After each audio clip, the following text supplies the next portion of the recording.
Hello students, welcome to Shiny Max 10ஆம் வகுப்பு பயிற்சி 5.1ல் 6வது கொஸ்டின் பார்க்கலாம். இங்கே 4 புள்ளிகள் கொடுத்துருக்காங்க. ஆகிய முனைகளை வரிசையாக கொண்ட நாற்கரத்தின் பரப்பு 28 சதுர அலகுகள் எனில் கேயின் மதிப்பு காண்க. அதாவது நாற்கரத்தோட 4 முனைகள் கொடுத்துருக்காங்க. அடுத்து அந்த நாற்கரத்தோட பரப்பளவையும் கொடுத்துட்டாங்க, 28 சதுர அலகுகள். என்ன கண்டுபிடிக்கணும்னா கேயோட மதிப்பை கண்டுபிடிக்கணும். இந்த புள்ளியில கே இருக்கு பாத்தீங்களா, அதோட மதிப்பை தான் கண்டுபிடிக்க போறோம். சால்வ் பண்ணலாம். தீர்வு கொஸ்டின்ல தந்திருக்கதை எடுத்து எழுதியாச்சு. நம்மளுக்கு கொஸ்டின்ல புள்ளிகள் வரிசையா தான் இருக்குன்னு கொடுத்துருந்தாங்க. அதனால ஃபர்ஸ்ட் புள்ளியை ஏன்னு எடுத்துக்கணும், 2வது புள்ளி பி, 3வது புள்ளி சி, 4வது புள்ளி டி. அடுத்து நாற்கரத்தோட பரப்பு கொடுத்துருந்தாங்க 28 சதுர அலகு, அதையும் எடுத்து எழுதியாச்சு. இப்போ நாற்கரம் ஏபிசிடியின் பரப்பு, அதோட ஃபார்முலாவை எடுத்து எழுதிக்கலாமா? 1/2 மாடுலஸை போட்டுக்கோங்க. மேலே x1, அதுக்கு கீழே y1, கொஞ்சம் இடம் விட்டு மேலே x2, அதுக்கு கீழே y2, மறுபடியும் இடம் விட்டு மேலே x3, அதுக்கு கீழே y3, அடுத்தும் இடம் விட்டு மேலே x4, அதுக்கு கீழே y4. நாற்கரத்துக்கு மொத்தமாக 4 முனைகள் தான் உண்டு. அப்போ x4 y4 எழுதின பிறகு ஃபர்ஸ்ட் இருக்கக்கூடியதை மறுபடியும் எடுத்து எழுதிக்கணும். x1, அதுக்கு கீழே y1, மாடுலஸை போட்டுக்கோங்க. அந்த சைடு என்னது இருக்கு? 28 சதுர அலகு. 28 மட்டும் எழுதிக்கலாம். மதிப்பு பிரதியிடலாமா? 1/2 எடுத்து எழுதிருங்க. மாடுலஸ் ஃபர்ஸ்ட் ஏ புள்ளி -4, -2.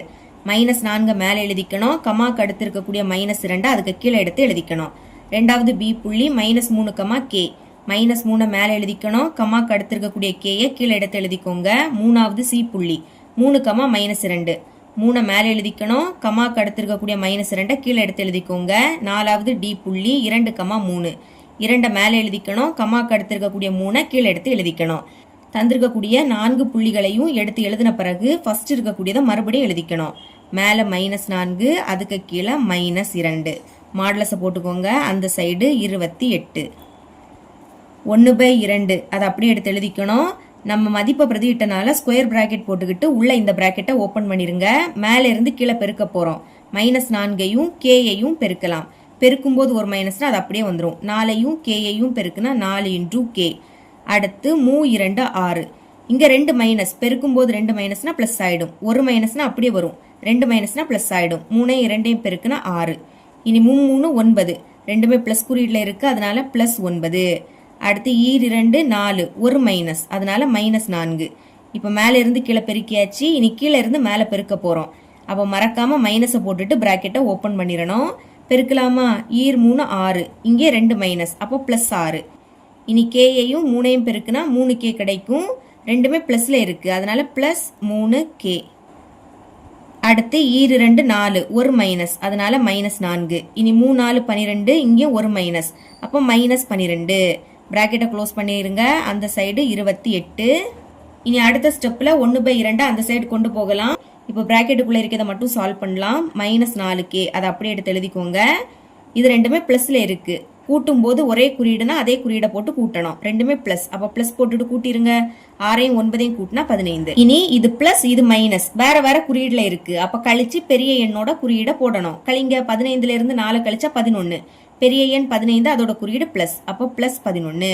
சென்டர்ல மைனஸ் இருக்கு, பிராக்கெட்டை ஓபன் பண்ணிடலாம். 3 × கே அதை ஃபர்ஸ்ட் எழுதிக்கிறேன். இங்கேயும் ரெண்டுமே மைனஸ்ல இருக்கு. ஒரே குறியீடுனா அதே குறியீடை போட்டு கூட்டணும். அப்போ மைனஸை போட்டு கூட்டுங்க. 4ஐயும் 12ஐயும் கூட்டினா 16. இனி +6 -16, வேற வேற குறியீடு. அப்ப கழிக்கணும். 16ல இருந்து 6 கழிச்சா 10. பெரிய எண் 16, அதோட குறியீடு மைனஸ், அப்போ -10. அந்த சைடு 28 இருக்கு. 1/2 பின்னத்துல இருக்கு. அப்ப அங்க போச்சுன்னா தலைகீழா மாறும். பெருக்கல் போட்டுருங்க. கீழே இருக்கக்கூடிய 2 மேலையும், மேல இருக்கக்கூடிய 1 கீழே வந்துரும். இப்போ -4k +11. இப்போ மைனஸ் உள்ள கொண்டு பெருக்கலாமா? மைனஸையும் 3kயையும் பெருக்குனா -3 × k. இனி மைனஸையும் பெருக்குனா பிளஸ் ஆயிடும். +10. மேல உள்ளதை பெருக்கிருங்க. 28ஐயும் 2ஐயும் பெருக்குனா 56. கீழே உள்ள 1 எழுதிக்காண்டா. இங்கேயும் கே இருக்கு, இங்கேயும் கே. ரெண்டுமே மைனஸ், ஒரே குறியீடுனா அதே குறியீடை போட்டு கூட்டணும். ரெண்டும் மைனஸ், அதனால மைனஸை போட்டு கூட்டுங்க. 4kயையும் 3kயையும் கூட்டினா 7k. இது ரெண்டுமே பிளஸ்ல இருக்கு. அப்ப பிளஸை போட்டுக்கிட்டு இதையும் கூட்டணும். 11ஐயும் 10ஐயும் கூட்டினா 21. அந்த சைடு 56. கே தான் வேணும். அப்போ -7k இங்க இருக்கட்டு.